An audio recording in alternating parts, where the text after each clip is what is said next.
வணக்கம். சற்று முன் கிடைக்கப்பெற்ற ஒரு மிக மிக முக்கியமான செய்தி ஒன்று வெளியாகி உள்ளது.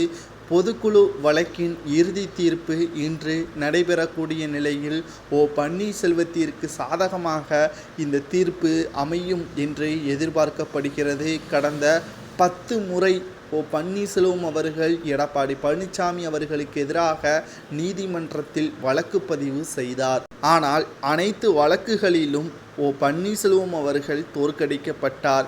கையில் இருந்து அதிமுக நீக்கப்பட்டு விடுமோ, கையில் இருந்து அதிமுகவை பறித்து விடுவார்களோ, புரட்சி தலைவி ஜெயலலிதா அவர்களது ஆத்மா சாந்தி அடையாதோ என்று கவலையில் இருந்து கொண்டிருந்த ஓபிஎஸ் அவர்களுக்கு கடைசி வாய்ப்பாக ஆதாரங்கள் அனைத்தையும் திரட்டி எடப்பாடி பழனிசாமி அவர்களுக்கு எதிராக கடைசியாக நீதிமன்றத்தில் வழக்கு பதிவு செய்தார். இந்த வழக்கானது கடந்த 6 மாதங்களாக நீதிமன்றத்தில் நடைபெற்று கொண்டிருக்கக்கூடிய நிலையில் இன்று பன்னீர்செல்வத்தின் வாதங்களை கேட்பதற்கான நாள்.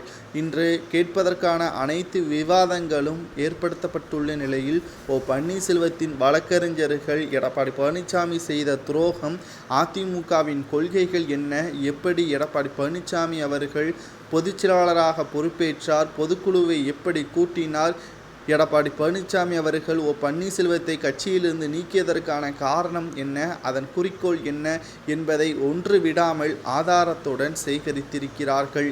இதனால் எடப்பாடி பழனிசாமி அவர்கள் பொதுக்குழுவில் எடுக்கப்பட்ட தீர்மானங்களும் பொதுச் செயலாளராக பொறுப்பேற்றது செல்லாது என்பதை நீதிமன்றம் இன்று தீர்ப்பு வழங்குமா அல்லது தேதி குறிப்பிடாமல் ஒத்திவைக்குமா என்று தெரியவில்லை.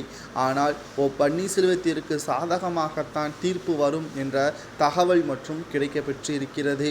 காரணம், ஓபிஎஸ் அவர்களது கையில் அதிமுக சென்றால் மட்டும்தான் 2026 சட்டமன்ற தேர்தலில் பாஜக ஆட்சியே அதிமுகவுடன் இணைத்து குறிப்பிட்ட இடத்திலாவது வெற்றியடைய முடியும். எந்த ஒரு காரணத்தை வைத்துக்கொண்டுதான் பன்னீர்செல்வத்திற்கு சாதகமாக தீர்ப்பு வர வேண்டும் என்று எதிர்பார்க்கப்பட்டு வருகிறது. பன்னீர்செல்வம் அவர்கள் இந்த நீதிமன்றத்தின் இறுதி தீர்ப்பின் வெற்றியடைவதற்கான சாத்தியக்கூறுகள் அதிக அளவில் இருப்பதாகத்தான் நம்மால் பார்க்கவும் முடிகிறது. இதை பற்றி உங்களது கருத்துக்களை கமெண்ட் வாயிலாக மறக்காமல் கூறுங்கள். நன்றி, வணக்கம்.